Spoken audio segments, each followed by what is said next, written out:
우리 지난 시간에 다니엘서 7장 말씀했거든요. 오늘 8장하고 그리고 11장까지 11장은 다 읽지 않고 필요한 부분만 보면서 지난 시간의 주제가 성전 침탈이었어요. 그러니까 성전이 솔로몬의 성전이 지어졌다가 바벨론에 의하여 멸망한 다음에 부서지고 그 다음에 두 번째 성전 포로에서 돌아와서 스룹바벨이 중심이 되어 스룹바벨 성전을 짓고 그렇게 시간들이 300년 이상이 지나갔는데 그러다가 성전이 침탈을 당하죠. 우리가 지난주에 신약과 구약 사이에 성경에 나오지 않은 역사에 대해서 배웠었습니다. 자, 그래서 그 성전 침탈된 그 상황들이 그런데 사실은 다니엘서에 그 흔적들이 남아 있어요. 그래서 우리가 다니엘서 7장과 8장을 우리 7장을 지난주에 보고 오늘 이어서 8장을 보도록 하겠습니다. 자, 그러기 위하여서 지난주에 말씀을 드렸습니다만 신약과 구약 사이에 대략적인 역사의 흐름을 한번 다시 체크를 해보고 넘어가도록 하겠습니다. 지난주하고 지금 노트가 똑같습니다. 그래서 혹시 지난주에 못 오신 분들은 지금 채워 넣으시면 좋을 것 같아요. 앞쪽에 보시면 주전입니다. 그래서 BC라고 미리 되어 있고요. 605년부터 그래 시작합니다. 605년에 바벨론에 1차로 포로로 잡혀가고 이때 느부갓네살 왕이 와가지고 여호야김, 시드기야 마지막 세 왕이에요. 이게 유다의 여호야김이 11년까지 다스리는데 그 중에 3년째 쳐들어왔어요. 그리고 이때 포로로 잡아가는데 열왕기나 역대기에는 이때 포로로 잡아간 얘기를 찾아보기 좀 쉽지 않은데 다니엘 이야기할 때 이때 포로로 잡혀왔다고 다니엘을 소개하면서 얘기하고 있습니다. 그래서 이때가 1차 포로로 잡혀간 때다 이렇게 지금 생각되고 597년에 이때는 이제 여호야긴 왕 때 여호야긴은 사실은 3달밖에 왕을 못했어요.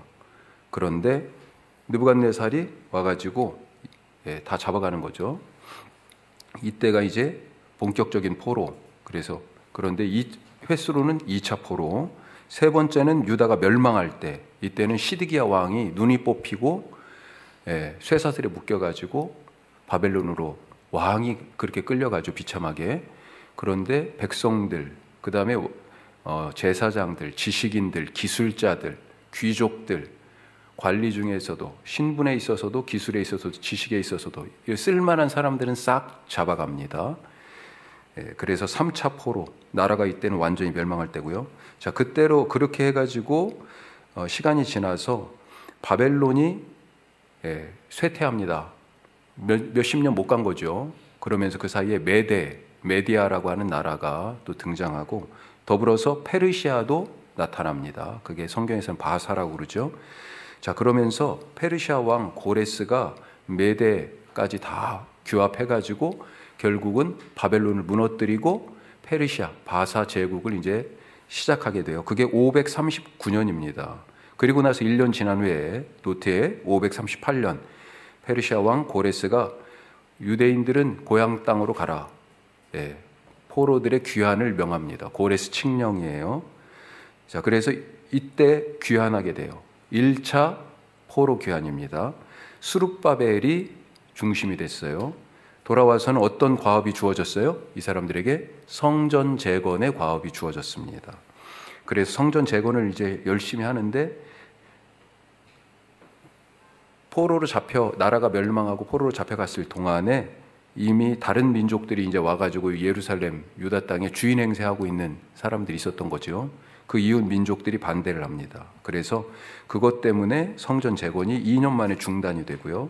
16년간 이후에 방치되어 있던 것을 선지자 학개와 스가랴가 나서서 독려하죠. 성전이 이렇게 방치되어 있어도 되겠냐. 너희는 좋은 집 짓고 살면서 너희 먹고 사는 것만 먼저 생각하는 거야. 이런 말씀들을 학개, 스가랴가 하게 되죠. 자, 그러면서 성전 재건을 다시 재개합니다. 그리고 채 한 달도 못 되어서 성전 미완성된 두 번째 성전 제2성전 수르바벨 성전을 완성을 해요. 자, 그리고 나서 시간이 한참 지나서 458년에 두 번째로 포로들이 귀환합니다. 자, 첫 번째 귀환이 언제예요? 538년. 두 번째 귀환이 458년. 예.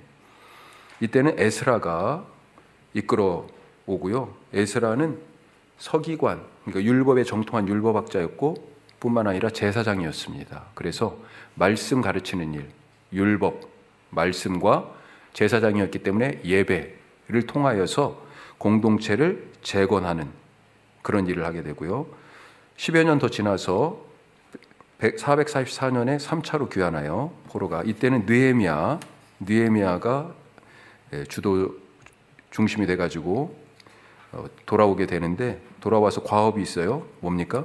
성벽을 완성하는 것. 52일 만에 그래서 완성하게 됩니다. 자, 성경 이야기는 거의 여기까지가 끝이에요. 그게 에스라 느헤미야까지 해가지고 사실은 끝이에요. 그런데 세계사는 계속 흘러가죠. 그래서 332년에 이제 이때까지도 계속 유다 땅은 독립을 못하고 있습니다. 제국들의 식민지 역할을 계속하고 있는 거예요. 자, 그런데 332년에 이 팔레스타인에 영향을 미치는 지중해 근처의 이 제국의 세력 판도의 변화가 결정적으로 생기죠. 알렉산더 대왕이 등장하게 됩니다. 자, 동쪽으로 계속해서 정복을 해나가죠. 그래요. 동남쪽으로 해가지고 남쪽으로 이집트까지 다 정복하고 동쪽으로 인도까지 가는 거예요. 자, 그러다가 이제 죽게 되죠. 그래서 10년간의 그런 아주 놀라운 헬라 제국의 확장을 이루어 놓고 갑작스럽게 죽어버립니다. 자, 그래서 동방과 서양이 이때 완전히 갑자기 물꼬가 확 터져버린 거예요. 그래서 교류가 활발하게 일어나고 엄청나게 문화적인 교류뿐만 아니라 그런 교류들이 막 생겨나게 됐죠. 자, 그런데 갑자기 알렉산더 대왕이 죽었기 때문에 그 큰 제국 땅을 어떻게 할까 하다가, 자, 한번 화면 보여주세요. 이렇게 지금 색깔 칠해져 있는 이 대부분이 다 나눠져 있는 데입니다. 네. 그래가지고 크게 제국을 더 많은 조각이 나눠졌다고 볼 수 있는데 네 조각으로 나눕니다. 지난 시간에도 이걸 썼었는데 이쪽 이 가장 큰 덩어리가 셀류커스 왕조라고 볼 수 있어요. 여기 이게 이제 가장 지금 다니엘서의 배경이 되는 제국이에요. 원래는 이 정도밖에 없었습니다. 그런데 여기가 지금 팔레스타인이잖아요. 이쪽으로 지금 치고 내려온 거예요. 이집트 쪽에 있던 제국은 프톨레마이오스라고 하는 제국이에요. 그리고 나머지는 이 터키 지역, 그 다음에 저쪽 그리스 지역, 이렇게 크게 네 제국으로 나눠졌다라고 보면 됩니다. 특별히 팔레스타인 지역에 영향을 미치는 제국은 이것과 이집트 쪽에 있는 프톨레마이오스, 시리아 쪽에 시리아, 그 다음에 이라크, 이쪽 메소포타미아 쪽을 자리 잡고 있던 셀류커스 왕조, 이 두 왕조예요. 자, 그런데 원래는 여기 팔레스타인이 이 이집트 쪽에 프톨레마이오스가 다스리도록 그렇게 돼 있었습니다. 분할할 때. 그런데 점차적으로 얘가 지금 이렇게 본 것처럼 이게 지금 도중에 이렇게 된 겁니다. 확장을 쭉쭉쭉쭉쭉 했어요. 더. 그래가지고 이쪽까지 밀고 내려오는 거예요. 그러면서 여기를 팔레스타인 지역을 차지하게 됩니다. 북쪽 셀류커스 왕조가. 그때가 언제냐? 198년 경이에요. 198년. 거기 지금 연표는 없습니다. 그때가 누구냐면 안티오쿠스 3세입니다. 3세. 안티오쿠스 4세의 아버지. 그리고 나서 175년에 드디어 안티오쿠스 4세라고 하는 이 다니엘서에 등장하는 이 폭군이 등장하게 돼요. 175년에 등장하게 되면서, 자, 팔레스타인을 지금 다스리게 됐잖아요. 예. 지금 그림은 여기까지밖에 없지만 더 여기까지 내려온 거예요. 쭉 다스리게 됐는데 예루살렘을 헬라화하는 것을 목표로 삼습니다. 그러니까 자기 제국 전체를 헬레니즘이라는 그런 사고방식과 삶의 문화의 방식으로 다 통일하고 바꾸려고 그래요. 예. 그런 차원에서 예루살렘이 짓밟히고 성전에서 이교의 제우스의 제사가 드려지는 그런 비참한 일들이 이제 이후에 벌어지는 거예요. 자, 그렇게 성전에서 그런 몹쓸 일들이 일어나자 유대인들 중에 분개하는 사람도 있죠. 그래서 독립운동을 합니다. 성소를 회복하자, 성전을. 자, 그게 바로 마카비 혁명이고요. 성전이 결국은 3년 정도의 전쟁을 통해 가지고 회복이 됩니다. 그리고 그 회복하고 성전을 다시 봉헌하는 봉헌절을 뭐라고 얘기하냐면 유대인들은 하누카라고 얘기하고, 성경에 딱 한 번 그게 나오는데 요한복음 10장에는 수전절이라고 나옵니다. 수전절. 성전을 회복하고요, 거기에서 다시 거룩하게 하고 예배를 다시 드린 그때가 마카비 혁명의 성전 회복이고, 그날을 기념한 게 하누카예요. 자, 그리고 그러면서 이제 뭐가 출범했냐면 나라가 잠깐 독립을 하게 됩니다. 이 큰 제국으로부터 지금 싸워가지고 이겼잖아요. 그래서 성전도 수복하고 제사도 예배도 회복하고 그래가지고 잠깐 독립해요. 그게 하스몬 왕조예요. 마카비 혁명이라고 그랬죠. 그 유다 마카비 가문이 이제 왕 노릇과 더불어서 제사장 노릇까지 겸하여서 하는 하스몬 왕조가 시작이 됩니다. 그렇게 해가지고 100년 정도 왔어요. 67년에 왔더니 이제 이 권력도요 부패하기 시작합니다. 그래서 서로 자리를 놓고 싸우게 됐어요. 자, 둘이 내가 왕 제사 그거 내가 할 거야. 그러니까 또 한쪽에서 그거 내 자리야, 그런 거죠. 자, 그러면서 누구한테 이제 손을 벌리냐? 이때 새롭게 등장한 이 지중해 패권을 장악하는 게 누구예요? 로마 장군 폼페이우스에게 손을 벌립니다. 폼페이우스가 그 중에 하나의 손을 들어줬는데 사실은 그 사람은 힘이 좀 더 약한 사람이었어요. 실질적으로 성전을 장악하고 있던 사람이 그것에 대해서 그래서 반발했어요. 자, 폼페이우스 입장에서는 내가 이 사람을 택했는데 저놈이 말을 안 듣네? 성전 딱 차지하고, 그러니까 어때요? 유다를 침공한 거예요. 그게 63년입니다.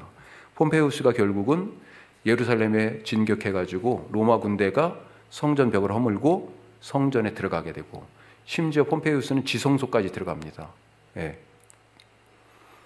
그리고 그때 성전을 지키고 있던 성전 수비대 12,000명을 로마 군들이 학살을 해요. 자, 37년에 그렇게 해가지고, 그런데 바로 로마가 그냥 바로 힘으로 더 해가지고 어떻게 한 것이 아니라 자기들이 통치를 원활하기 위하여, 자, 이런 정치적인 혼란한 틈을 타서 그래도 등장하는 사람들이 있잖아요. 꾀돌이들이. 권력을 딱 맛을 보고 냄새를 맡는 사람들. 그게 바로 헤롯이었습니다. 헤롯이 로마 황제로부터 이 팔레스타인 땅에 대한 통치권을 얻어내요. 그래서 왕으로 임명을 받습니다. 자, 그가 헤롯 대왕, 예수님 시대의 헤롯이에요. 그게 37년입니다. 주전 37년. 그런데 헤롯은 출신이 어디냐? 유대인이 아니에요. 에돔 사람. 자, 에돔 사람이기 때문에 유대인들로부터 마음을 얻어야 돼요. 민심을 얻어야 돼요. 그래서 시작한 것이 주전 30년경부터 그보다 조금 더 지나서 계속해서 시작한 것이 건축 사업입니다. 예루살렘뿐만 아니라 곳곳에, 예를 들면 가이샤라 같은 새 항구를 건설해요. 이렇게 건축 사업을 통해 가지고 백성들의 마음을 얻는데, 무엇보다도 가장 위대한 건축 사업은 예루살렘의 성전 구역을 넓히고 그리고 확장해 가지고 성전을 증축한 거예요. 그것을 예수님 시대의 성전, 헤롯 성전이라고 얘기합니다. 자, 헤롯이 참 나쁜 놈이죠. 거기 보면 헤롯이 왕으로 임명됐는데 권력력이 얼마나 큰지, 그 아까 하스몬 왕조, 유다 마카비 혁명을 통해 가지고 유다인들이 한 100년 정도 지금 독립했잖아요. 그게 왕조가 하스몬 왕조인데 나름대로 정통성을 그래도 가지려고 하스몬 왕조의 공주하고 결혼했어요. 그런데 이 공주 사이에서, 그러니까 아내 사이에서 태어난 두 아들, 왕자, 자기 아내와 두 왕자가 자기의 왕의 자리를 찬탈하려고 한다. 그래가지고요, 죽였습니다. 와이프하고 아들들을 죽였어요. 심지어는요, 예수님 당시에는 유대인의 왕으로 난 이가 누구냐고, 어디 계시냐고 동방 박사들이 물었잖아요. 그것에 뚜껑이 열려가지고 나중에 유아들을 다 학살하잖아요. 그런 나쁜 사람이죠. 자, 여기까지 대략 우리 신구약 준관계 연대를 잠깐 살펴봤습니다. 조금만 더 말씀드리면 중간에 167년에 안티오쿠스 4세라고 나와 있어요. 그는 원래는 안티오쿠스 4세가 맞는데 스스로 뭐라고 불렀냐면 나는 에피파네스야 그렇게 불렀어요. 에피파네스라고 하는 말은 신의 현현이라는 뜻입니다. 나는 신이야.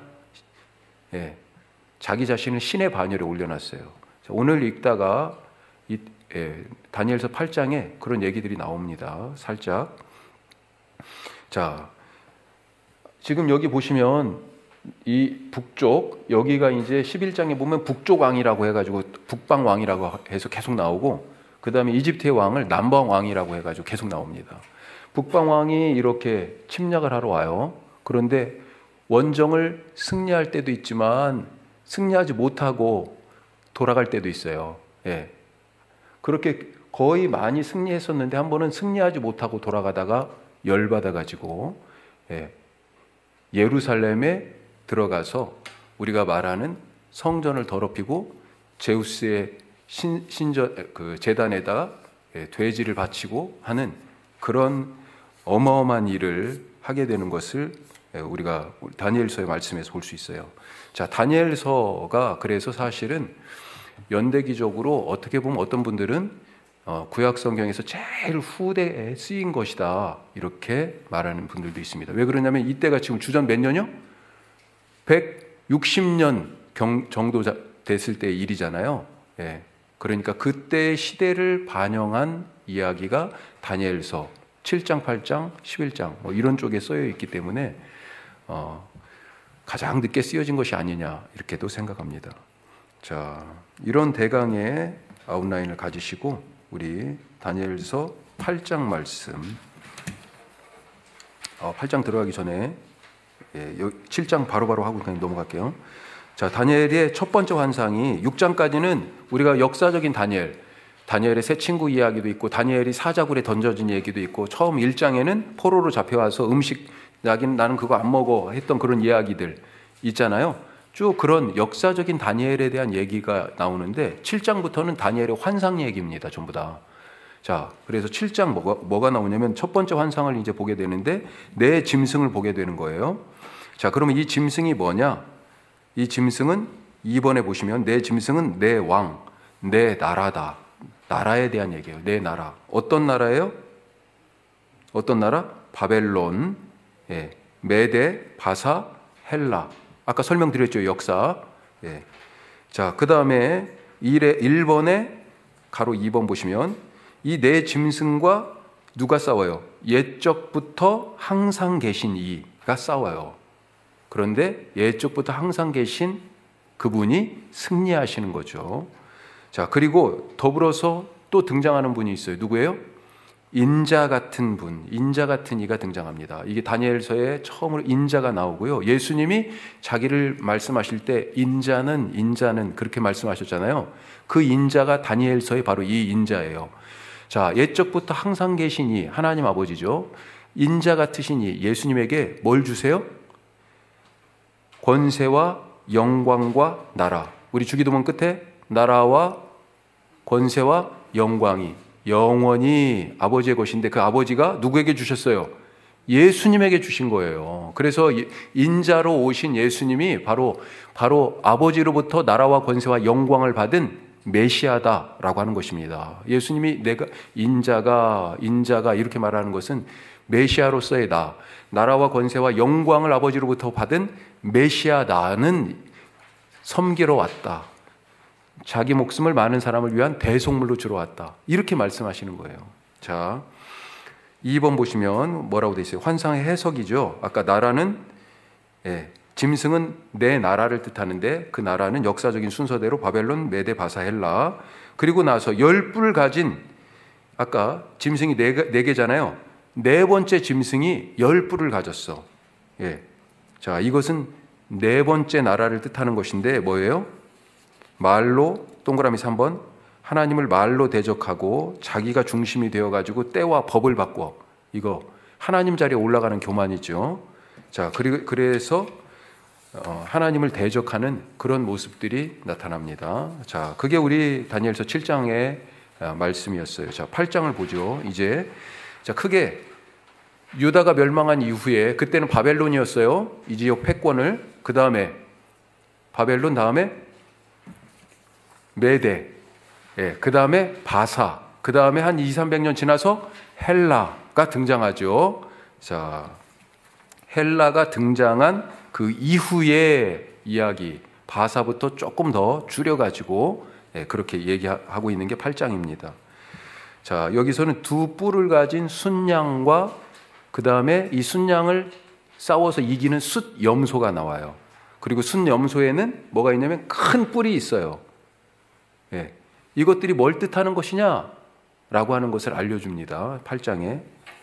자, 역사 아까 연표 잠깐 머릿속에 생각하시고 8장 말씀. 8장은 친절하게도 반절은 환상이고 반절은 그 환상에 대한 해석이에요. 아주 잘 해석을 해주셨어요.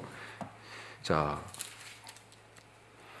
전체적으로 한번 쫙 읽고 그 다음에 내용을 보겠습니다. 8장 같이 읽겠습니다.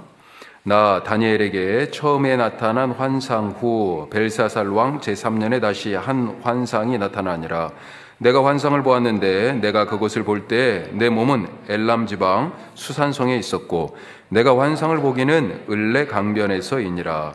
내가 눈을 들어 본즉 강가에 두 뿔 가진 순양이 섰는데 그 두 뿔이 다 길었으며 그중 한 뿔은 다른 뿔보다 길었고 그 긴 것은 나중에 난 것이더라. 내가 본즉 그 순양이 서쪽과 북쪽과 남쪽을 향하여 받으나 그것을 당할 짐승이 하나도 없고 그 손에서 구할 자가 없으므로 그것이 원하는 대로 행하고 강하여졌더라. 내가 생각할 때 한 순염소가 서쪽에서부터 와서 온 지면에 두루 다니되 땅에 닿지 아니하며 그 염소의 두 눈 사이에는 현저한 뿔이 있더라. 그것이 두 뿔 가진 순양 곧 내가 본 바 강가에 섰던 양에게로 나아가되 분노한 힘으로 그것에게로 달려가더니 내가 본즉 그것이 순양에게로 가까이 나아가서는 더욱 성내어 그 순양을 쳐서 그 두 뿔을 꺾으나 순양에게는 그것을 대적할 힘이 없으므로 그것이 순양을 땅에 엎드러뜨리고 짓밟았으나 순양을 그 손에서 벗어나게 할 자가 없었더라.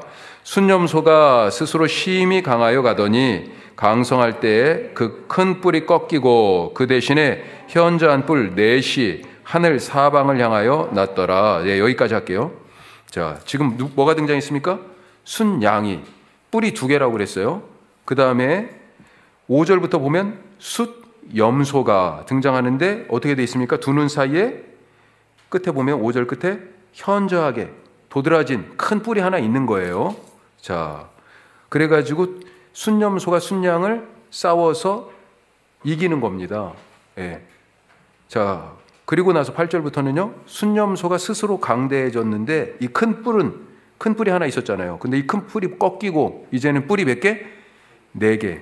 자, 잘 기억하세요. 무슨 뜻입니까? 자, 20절 보세요. 20절 같이 읽어요. 내가 본 바 두 뿔 가진 순양은 메대와 바사 왕들이요. 자, 제일 처음에 순양이 등장했어요. 두 뿔이 있었어요. 메대, 그 다음에 바사. 두 번째 뿔이 더 크다고 그랬죠. 힘세요. 메대를 바사가, 페르시아가 먹었어요. 고레스가. 그렇죠. 자, 그리고 났는데 그 다음에 뭐가 등장했어요? 헬라 제국이. 그게 순염소입니다. 그리고 큰 뿔이에요. 큰 뿔은 뭐예요? 알렉산더 대왕이에요. 오케이? 예. 자, 21절 보세요. 순염소에 대해서 얘기해요.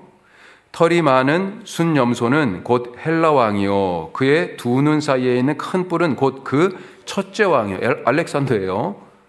자, 그리고 알렉산더가 이제 죽어야 되잖아요. 그렇죠? 자, 그 다음 얘기가 22절에 있습니다. 22절. 이 뿔이 꺾이고 그 대신에 내 뿔이 났은즉 그 나라 가운데에서 내 나라가 일어나되 그의 권세만 못하니라. 자, 알렉산더 죽고 나서 나라가 네 조각으로 났다고 아까 말씀드렸잖아요. 특별히 팔레스타인에는 메소포타미아 쪽에 셀류커스 왕조, 여기 안티오코스 3세, 안티오코스 4세 이런 왕들이 이제 등장하고요. 그 다음에 이집트 쪽에 프톨레마이오스, 두 왕조가 특별히 유대 땅에 큰 영향력을 미칩니다. 자, 그런데 큰 뿔의 권세만큼은 안 되지만 나라가 찢어졌으니까. 자, 그런데 거기에서 어떻게 되는가? 23절 거기만 이제 읽지 말고요. 15절부터 다시 쭉 한번 다시 읽어보겠습니다. 죄송해요. 아까 8절까지 읽었죠. 자, 환상 아직 남은 부분 9절에서 14절까지 먼저 보겠습니다. 9절에서 14절입니다. 9절. 그중 한 뿔에서 또 작은 뿔 하나가 나서 남쪽과 동쪽과 또 영화로운 땅을 향하여 심히 커지더니 그것이 하늘 군대에 미칠 만큼 커져서 그 군대와 별들 중에 몇을 땅에 떨어뜨리고 그것들을 짓밟고. 여기까지. 자, 지금 그중 한 뿔에서, 뿔이 지금 4개 났다고 8절 끝에 돼 있어요. 나라가 4개잖아요. 그 중에 한 뿔, 한 나라에서 작은 뿔이 또 났다. 이 작은 뿔이 안티오쿠스 4세 에피파네스를 얘기합니다. 자, 그러면서 동남쪽으로 막 들이받는 거예요. 심지어 10절에 보니까 하늘 군대에 미칠 만큼 커져서 그렇게 돼 있잖아요. 스스로 높아져서 11절부터 읽습니다. 또 스스로 높아져서 군대의 주제를 대적하며, 군대의 주제가 누구예요? 만왕의 왕, 만군의 주, 누구예요? 여호와 하나님을 얘기하는 거죠. 같이 합니다. 군대의 주제를 대적하며 그에게 매일 드리는 제사를 없애버렸고 그의 성소를 헐었으며 그의 악으로 말미암아 백성이 매일 드리는 제사가 넘긴 바 되었고 그것이 또 진리를 땅에 던지며 자의로 행하여 형통하였더라. 내가 들은즉 한 거룩한 이가 말하더니 다른 거룩한 이가 그 말하는 이에게 묻되 환상에 나타난 바 매일 드리는 제사와 망하게 하는 죄악에 대한 일과 성소와 백성이 내준 바 되며 짓밟힐 일이 어느 때까지 이를꼬 하매 그가 내게 이르되 2300 주야까지니 그때 성소가 정결하게 되리라 하였느니라. 아멘. 여기까지가 환상입니다. 자, 해석을 제가 지금 중간에 좀 더 덧붙여 드렸는데 15절부터는 이 환상에 대한 해설을 또 친절하게 해주세요. 자, 방금 그 이해를 조금만 더 갖고 15절부터 27절까지 마저 읽겠습니다. 15절. 나 다니엘이 이 환상을 보고 그 뜻을 알고자 할 때 사람 모양 같은 것이 내 앞에 섰고 내가 들은즉 을레 강 두 언덕 사이에서 사람의 목소리가 있어 외쳐 이르되 가브리엘아 이 환상을 이 사람에게 깨닫게 하라 하더니 그가 내가 선 곳으로 나왔는데 그가 나올 때에 내가 두려워서 얼굴을 땅에 대고 엎드리매 그가 내게 이르되 인자야 깨달아 알라 이 환상은 정한 때 끝에 관한 것이니라. 그가 내게 말할 때에 내가 얼굴을 땅에 대고 엎드려 깊이 잠들매 그가 나를 어루만져서 일으켜 세우매 이르되 진노하시는 때가 마친 후에 될 일을 내가 내게 알게 하리니 이 환상은 정한 때 끝에 관한 것임이라. 자, 이제 여기까지가 서론이에요. 해설에. 자, 해석 진짜 나옵니다. 이제 20절부터 같이 해요. 내가 본 바 두 뿔 가진 순양은 메대와 바사 왕들이요 털이 많은 순염소는 곧 헬라 왕이요 그의 두 눈 사이에 있는 큰 뿔은 곧 그 첫째 왕이요 이 뿔이 꺾이고 그 대신에 네 뿔이 났은즉 그 나라 가운데서 네 나라가 일어나되 그의 권세만 못하리라. 이 네 나라 마지막 때 반역자들이 가득할 즈음에 한 왕이 일어나리니 그 얼굴은 뻔뻔하며 속임수에 능하며 그 권세가 강할 것이나 자기 힘으로 말미암은 것이 아니며 그가 장차 놀랍게 파괴 행위를 하고 자의로 행하여 형통하며 강한 자들과 거룩한 백성을 멸하리라. 그가 꾀를 베풀어 제 손으로 속임수를 행하고 마음에 스스로 큰 채하며 또 평화로운 때에 많은 무리를 멸하며 또 스스로 서서 만왕의 왕을 대적할 것이나 그가 사람의 손으로 말미암지 아니하고 깨지리라. 이미 말한 바 주야에 대한 환상을 확실하니 너는 그 환상을 간직하라. 이는 여러 날 후에 이름이라 하더라. 이에 나 다니엘이 지쳐서 여러 날 앓다가 일어나서 왕의 일을 보았느니라. 내가 그 환상으로 말미암아 놀랐고 그 뜻을 깨닫는 사람도 없었느니라. 아멘. 자, 이해 가시죠, 이제? 예. 자, 거기 밑줄 한번 채워봅시다. 다니엘서 8장 1. 두 뿔 가진 순양은 뭐예요? 메대와 바사. 자, 큰 뿔, 현저한 뿔이 있어요. 그런데 털이 많은 순염소가 또 등장합니다. 뭐예요? 헬라. 그리고 큰 뿔은 그 헬라의 첫째 왕. 예. 자, 큰 뿔에 가진 순염소가 먼저 있던 두 뿔을 가진 순양을 이겼어요. 이건 뭐예요? 헬라 제국의 등장을 얘기하는 거고. 그 다음에 자, 이제 순양은 없어졌습니다. 순염소, 큰 뿔 난 순염소 하나만 있었는데, 그런데 이 큰 뿔이 꺾였어요. 그리고 네 뿔이 등장해요. 이건 뭐예요? 제국이 분할되는 거. 알렉산더가 죽고 나서 제국이 분할되는 거. 자, 이 분할된 제국에서 그 중에 한 뿔에서 작은 뿔이 등장했습니다. 누구예요? 구체적으로, 역사적으로는 안티오쿠스 4세, 에피파네스. 에피파네스 무슨 뜻이라고요? 현현, 신의 현현. 그러면서 그 이후 작은 뿔이 행하게 되는 만행에 대해서 이제 쭉 얘기하는 것입니다. 자, 그 작은 뿔에 대한 만행, 특별히 23절에서 25절을 보면서 우리가 한 세 가지만 찾아보죠. 하나님을 지금 대적하잖아요. 그 하나님을 대적하는 자가 어떤 특징을 갖고 있는가? 첫 번째, 부끄러운 줄을 몰라요. 죄를 죄로 알지 못해. 죄를 짓고도 부끄러워하지 않고 당당합니다. 죄인의 특징이죠. 우리는 이런 사람들을 두고 뭐라고 얘기해요? 야, 얼굴도 참 두껍다. 얼굴에 철판을 깔았냐? 부끄러운 줄 알아야 사람입니다. 우리 동양에서도 맹자가 그런 얘기를 했어요. 유학에서. 그래서 사람의 본성에서 나오는 마음이 네 가지가 있는데, 맹자에 나오는 얘기입니다. 뭐가 있어요? 측은지심, 그 다음에 수호지심, 사양지심, 시비지심. 이 네 가지가 사람의 본성에서 나오는 마음이고, 그 다음에 또 칠정이 있어요. 사단. 이게 사단이에요. 칠정은 뭐냐면 7가지, 사람의 7가지 감정이 있다. 자, 그건 놔두고 사단. 사람의 본성에서 나오는 기본적인 마음이 있어요. 측은지심, 불쌍히 여기는 마음. 불쌍히 여겨요. 그거 없으면 사람이 아닌 거예요. 사람 마음이 아닌 거야. 예. 그 다음에요, 수호지심. 수치스럽게 생각하고 부끄러워하는 거예요. 그렇죠. 우리가 아주 막말로는 쪽팔려 이러잖아요. 그런데 사실 그게 어떻게 보면 사람 마음인 거예요. 그런 걸 행하고 나 부끄러워 이렇게 얘기하잖아요. 예. 그런 마음이 사실 있어야 되는데 죄인들은 나 부끄러운 줄을 몰라요. 어찌나 뻔뻔한지 알 수가 없어요. 또 한 가지 마음이 뭐예요? 사양지심, 양보하고 배려하는, 다른 사람을 먼저 생각하는 마음. 이게 인간의 마음 속에서 나는 근본적인 마음이라고요. 또 한 마지막은요, 시비지심, 옳고 그름에 대한 그런 마음이 있는 거죠. 그래서 그런데 자꾸 그것을 응원하고 따라가는 것에 양심이 찔려. 예. 의를 추구하려고 하는 사람을 그렇게 좋게 보는 거예요. 예. 그런데 하여튼 사람에게 이 마음은 본성적으로 이미 있는 마음이어서 이런 마음이 있어야 사람이다. 부끄러워할 줄 알아야 사람이다 라고 하는 거예요. 근데 죄인은 그게 없죠.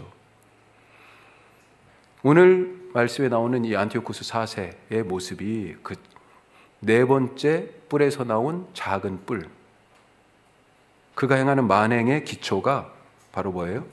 이것입니다. 부끄러워하지 않는 자기 행동에 대하여 거리낌이 없어요. 왜요? 사람이 아니기 때문에. 그래서 성경은 이런 자들을 뭐라고 비유했어요? 짐승에 비유한 것입니다. 짐승에. 요한계시록에 짐승이 그냥 나온 게 아니에요. 그렇게 성도들을 잡아먹었잖아요, 막.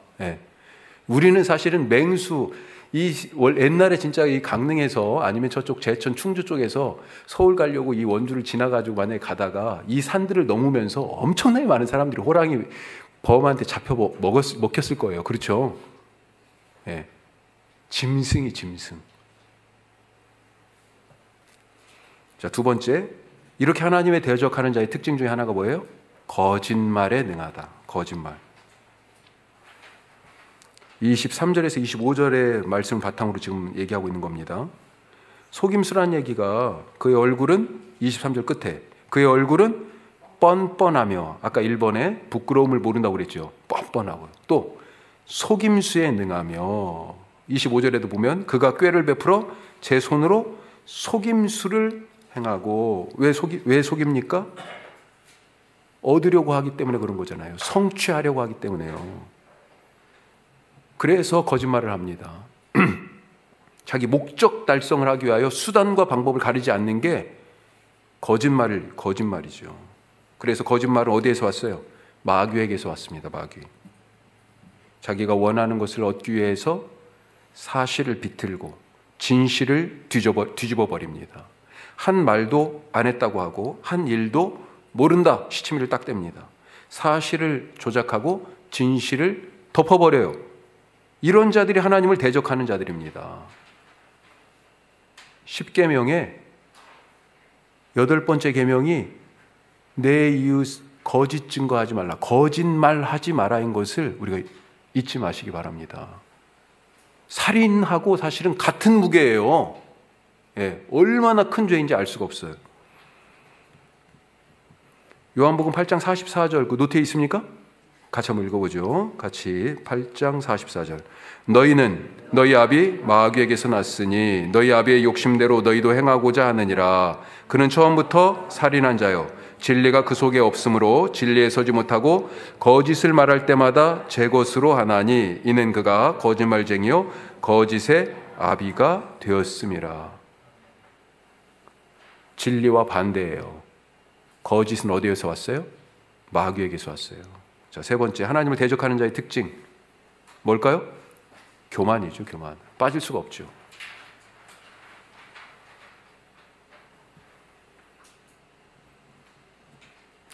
여긴 더 설명을 안 드리겠습니다. 교만은. 자, 더불어서 한 가지만 더 생각해 보면 교만이 결국은 하나님을 대적하게 하고 그 교만 때문에 항상 옛적부터 항상 계신 이 바로 하나님으로부터 심판을 받잖아요. 그렇죠? 예. 그렇게 심판을 받습니다. 넘어지게 되는 거죠. 교만한 자는 하나님 앞에서 넘어지는 이유, 우리가 교만이 하나가 있고 또 하나가 뭐예요? 욕심 때문에 넘어집니다. 욕심 때문에. 또 한 가지 더 들면 시험에 빠지기 때문에. 왜 시험에 빠져요?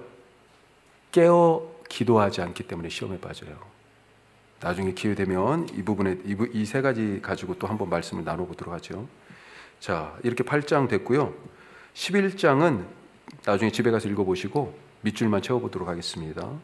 자, 11장은 아까 말씀드린 것처럼 북방왕과 남방왕이 이제 좀 더 구체적으로 왔다 갔다 하면서 막 이게 서로 싸우는 그런 얘기들이에요. 그래요.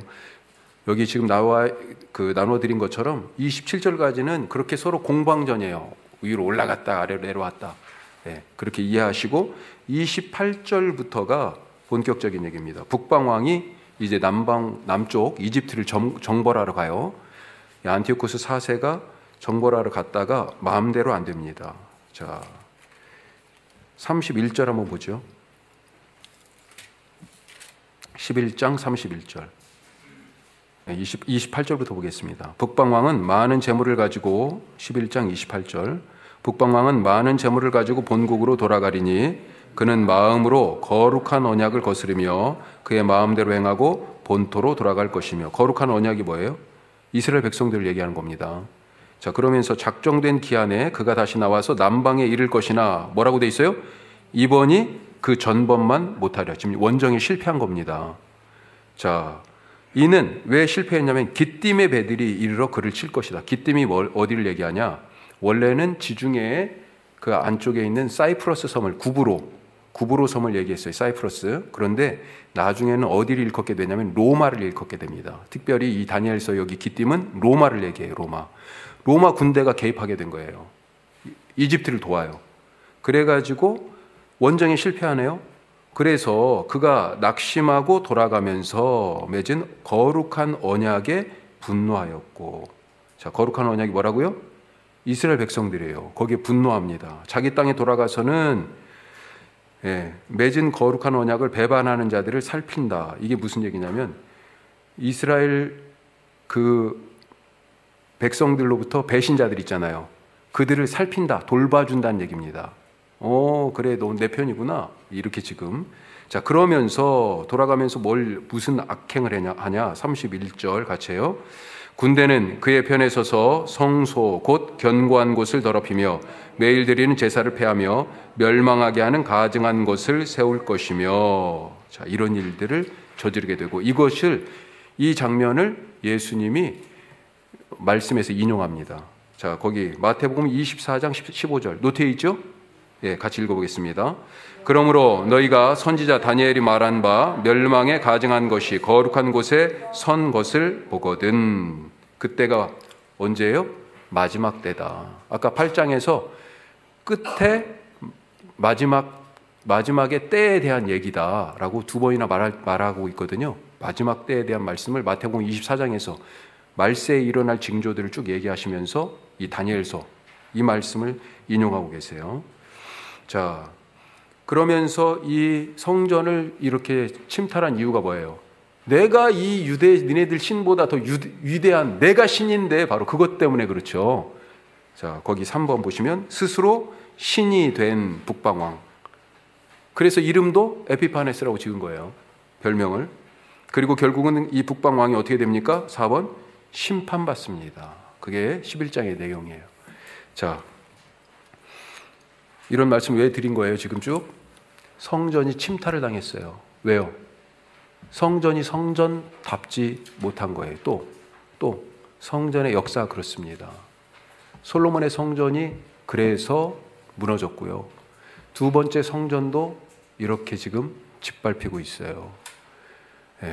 우리가 우리 시대의 성전된 우리 삶, 특별히 우리 한국교회는 어떤 모습이어야 할 것인지 우리가 공교롭게도 지금 이 시점에 이렇게 딱 되돌아보게 되는데, 정말로 하나님이 거하시는 교회로서의 우리, 그리고 이 땅의 한국교회, 온 세계에 사실은 다 교파도 다르고 믿음도 조금씩 교리도 차이 나고 그렇지만 우리가 다 뭐예요? 성삼위일체 하나님을 주로 고백하고 세례를 받은 교회들은 다 하나잖아요. 그렇죠?